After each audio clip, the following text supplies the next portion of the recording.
इस वक्त हम जौनपुर जनपद के खुटहन थाना क्षेत्र के जमालुद्दीनपुर गांव में हैं। जिस घर पर हम इस वक्त मौजूद हैं, इस घर की रहने वाली थी रोज़ी बानो, जो अपने ही गांव में प्यार करके शादी कर लेती है और शादी उससे करती है जो पहले से शादीशुदा था।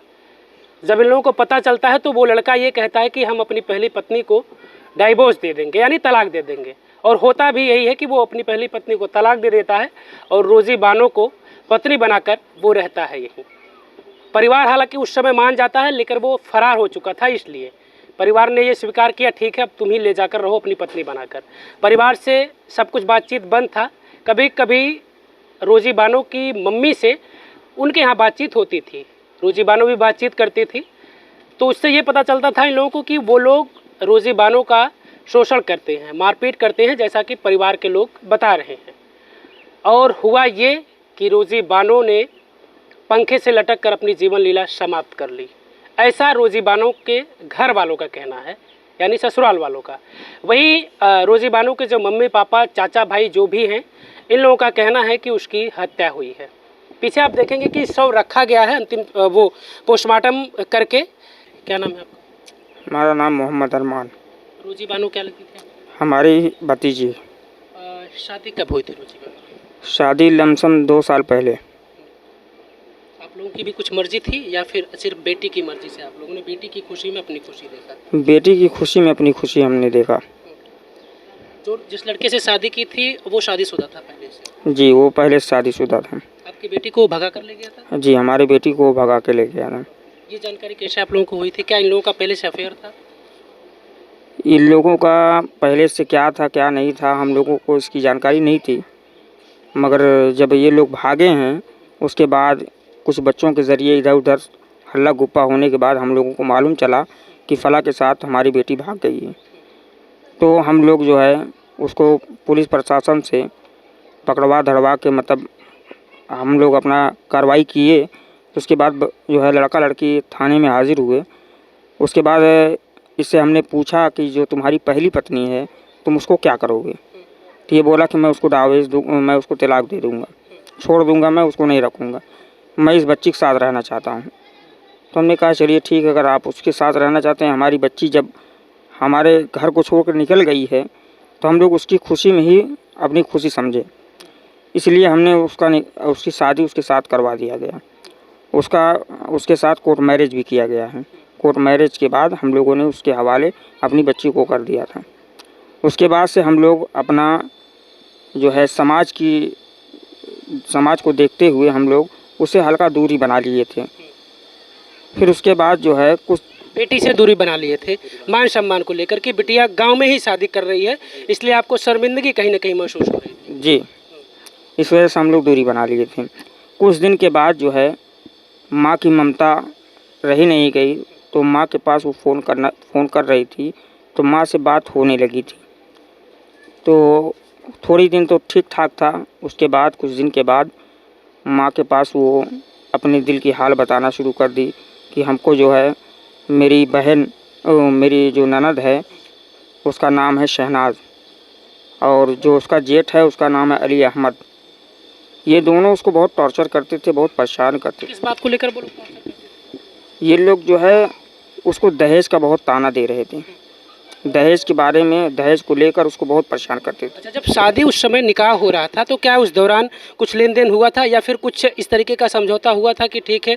कभी कभी ये होता है कि जब प्यार मोहब्बत में लोग शादी करते हैं तो कहते हैं मुझे सिर्फ लड़की चाहिए, मुझे दान दहेज की ज़रूरत नहीं है। तो उस दौरान क्या बातचीत हुई थी? क्या कुछ समझौता इस तरीके का हुआ था कि कुछ लेन देन होगी, कुछ दहेज देंगे लेंगे या कुछ दिया गया था, ऐसा कुछ हुआ था?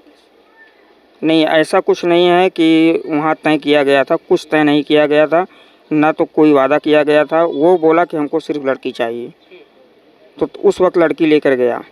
उसके बाद ये लोग दहेज को लेकर उसको टॉर्चर करना शुरू कर दिए, बहुत परेशान करते थे। तो हम लोग उसको समझाते थे, बेटा देखो तुम्हारा घर है, संभाल कर इज्जत बचा के रहो, जैसे तुम गई हो उसी तरीके से हमारी शान को बनाए रखो।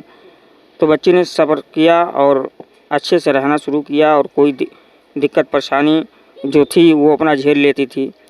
मगर आज दिनांक 2003 की रात में ये हादसा हमको सुनने को मिला कि जो है कि आपकी बच्ची जो है फांसी लगा ली। ये जानकारी आपको कहाँ से मिली, कौन बताया? ये जानकारी हमको मिली है लगभग 11, साढ़े 11, 12 बजे रात को। मगर ये हादसा जो हुए हैं ये 10:30 के लगभग हुए हैं। जब ये हादसा उसके ससुराल में हुआ है उस वक्त हमको कोई ख़बर नहीं है, ना हमारे फैमिली को, ना हमारे परिवार वालों को, ना मेरे भाई को, दीगर हमारे पूरी ख़ानदान को यहाँ सूचित नहीं मिला कि आपकी बच्ची ने फांसी लगाया। उसके ससुराल वालों ने कोई ख़बर नहीं दिया, जो कि हम लोग बहुत दूर नहीं रहते, एक ही गांव के रहने वाले हैं। मगर जब 2003 की रात में ऐसा मामलात हुआ, जब हमको ख़बर नहीं हुई, मगर ख़बर जब हमको हुई है लगभग 11:30 बजे के बाद, तो मैं अपने घर से एक अचानक पैदल चल के दौड़ते हुए गया। तो वहाँ पर जाने के बाद जब हमने देखा कि वहाँ पर जो है लाश वगैरह कुछ भी नहीं था। लाश वगैरह जो है ये लोग पोस्टमार्टम के लिए, किसके लिए जो है पुलिस प्रशासन बुला कर कैसे क्या क्या किए। जब आप वहाँ पर पहुँचे तो क्या वहाँ पुलिस प्रशासन मौजूद थी? नहीं, वहाँ पुलिस प्रशासन मौजूद नहीं थी। वहाँ से गाड़ी सब जा रही थी, पुलिस प्रशासन गाड़ी थी वहाँ पर। अच्छा, पुलिस प्रशासन की गाड़ी वहाँ से जा रही थी। 100 को वहाँ से घर से निकाला जा चुका था।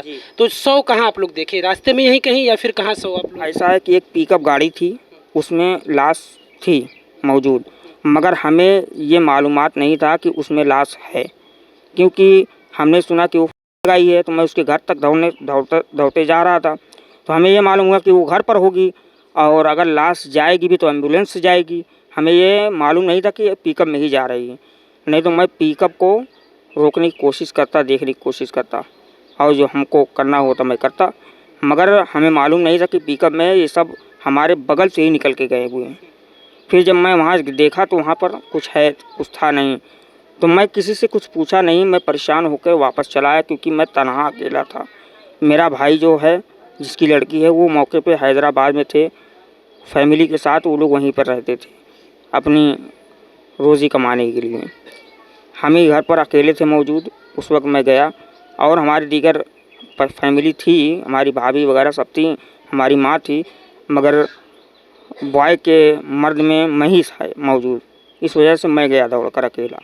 तो मैं वापस आया तो यहाँ पर घर पर और सबको खबर दिया, सारी बातें सबको बताया, अपने भाई को भी बुलाया, अपने भाई से कहा हमने। तो मेरा भाई जो है फ्लाइट का टिकट लेकर 11 बजे रात से वो वापस आए। 100 को रात में ही भेज दिया गया था पोस्टमार्टम के लिए? जी। तो 100 कब आया पोस्टमार्टम होकर? पोस्टमार्टम होके ये आया है तकरीबन 3 बजे। अच्छा, दिन। उसके परिवार में कोई मिला? रोजी बानू के ससुराल में कोई मिला आपसे? नहीं, हमसे कोई नहीं मिला, मगर हमें ये जो है ये जो हत्या हुई है, इससे हमें नहीं लग रहा कि हुआ है, क्योंकि इन लोगों ने हमें क्यों नहीं बुलाया, क्यों नहीं दिखाया गया, क्यों नहीं बताया गया कि आपकी बच्ची ने ऐसा किया। इन लोगों ने छुपाया क्यों? छुपाने की वजह से ये मालूम पड़ता है कि ये लोग जो है वो हमारी फांसी ना लगा के इन लोगों ने हत्या की है हमारी बच्ची की।